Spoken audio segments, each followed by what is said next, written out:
అబ్బో ఇక్కడ కేజీ చీరలు కొంటే అర కేజీ చీరలు ఫ్రీ అంట. మంగళ్య షాపింగ్ మాల్ కేజీల్లో సేల్ టన్నుల్లో ఆనందం. రెబల్ గాడ్ ప్రభాస్ అసలు లుక్ చూసి చాలా కాలమైంది. మళ్ళీ వింటేజ్ డార్లింగ్ ని చూస్తున్నామనేలా కనిపించాడు రెబల్ గాడ్. కల్కిలో పాత్ర కోసం పొడకాటి జుట్టుతో కనిపించాడు, లేదంటే క్యాప్ తో ప్రమోషన్స్ లో మెరిశాడు. కానీ తన ఒరిజినల్ లుక్ మాత్రం రివీల్ కాలేదు. సలా టైంలో కూడా అంతే. ఒక్క సాహో టైంలోనే ప్రభాస్ పర్సనల్ లైఫ్ లో ఎలా ఉంటాడో అలా తరచూ కనిపించాడు. బేసిక్ గా మొహమాటం, అంతకు మించి లో ప్రొఫైల్లో ఉండే రెబల్ గాడ్ ఇప్పుడు తన కొత్త లుక్ తో ఫ్యాన్స్ లో పూనకాలు తెప్పించాడు.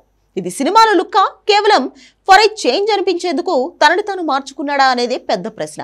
అయితే ఇప్పుడు ఈ లుక్ కి ఫిదా అయిందో ఏమో కానీ Bollywood senior lady Kareena Kapoor call చేయగానే ఐటమ్ సాంగ్ కి ఒప్పుకుంది.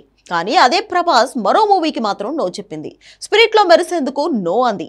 ఒకే హీరో 2 సినిమాల్లో ఆఫర్, కానీ రాజాసాబ్ కి సలాం, స్పిరిట్ మూవీకి ఖయ్యం అనడానికి రీజన్ ఏంటి? Take a look.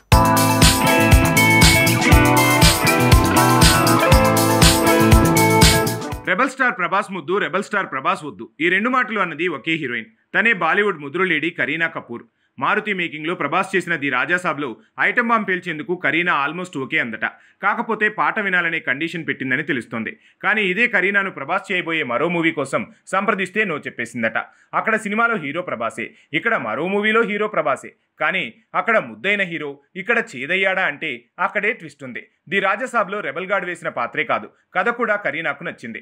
అందులోనూ తను కేవలం 3 రోజుల్లో షూటింగ్ పూర్తి చేసి ఐటమ్ సాంగ్ చేసి వెళ్ళిపోతే సరిపోతుంది. కానీ మరో మూవీలో ప్రభాస్తో కలిసి సినిమా చేయాలంటే దానికి చాలా ప్రశ్నలు ఎదురవుతున్నాయి. ఒకటి, సినిమా డైరెక్టర్. స్పిరిట్ మూవీలోనే కరీనాను ప్రభాస్ అక్కపాత్ర కోసం అడిగారని ప్రచారం జరిగింది. కాదు, వదినంటూ కూడా ప్రచారం జరిగింది.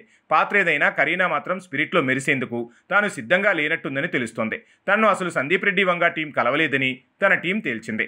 కానీ ఓ ఆఫీస్ నుంచి సందీప్ రెడ్డి వంగ బయటకు వచ్చిన తర్వాత కరీనా కూడా బయటికి రావడం లాంటి విజువల్స్ బాలీవుడ్ మీడియాలో కనిపించాయి. దీంతో తనకి సందీప్ స్టోరీ నేరేట్ చేశాడనే ప్రచారం మొదలై స్పిరిట్లో కరీనా కన్ఫామ్ అంటూ ఆ మధ్య గుసగుసలు పెరిగాయి. రెమ్యునరేషన్తో పాటు సందీప్ పెట్టిన కండిషన్స్కి కరీనా కపూర్ గ్రీన్ సిగ్నల్ ఇవ్వలేకపోయిందని తెలుస్తోంది. కారణం ఏదైనా స్పిరిట్ టీం తన్ని సంప్రదించలేదని కరీనా టీం అంటుంది. కానీ కంప్లీట్గా నువ్వైతే చెప్పలేదనే వాదన కూడా ఉంది. మొత్తానికి రెబల్ స్టార్ మాత్రం కొత్త లుక్తో షాక్ ఇస్తున్నాడు. సాహో టైంలో, మిర్చి టైంలో కనిపించినట్టు ఆ లుక్లు కిక్కిచ్చేస్తున్నాడు రెబల్ స్టార్. ఇప్పుడు కొత్త లుక్ తాలూకా ఫోటోలు సోషల్ మీడియాలో తెగ వైరల్ అవుతున్నాయి. హను రాఘోపూడి తీస్తున్న ఫౌజీలోని తన అసలు లుక్ ఇదని కాదని కూడా ప్రచారం జరుగుతుంది. ఏది ఏమైనా తన లుక్ ఎంతగా ఫ్యాన్స్లో పూనకాలు తెస్తుందో ది రాజాసాబ్లో కరీనా ఐటమ్ బాంబ్ కన్ఫర్మ్ అవటం అంతకంటే ఎక్కువ కిక్కిస్తుంది మరి.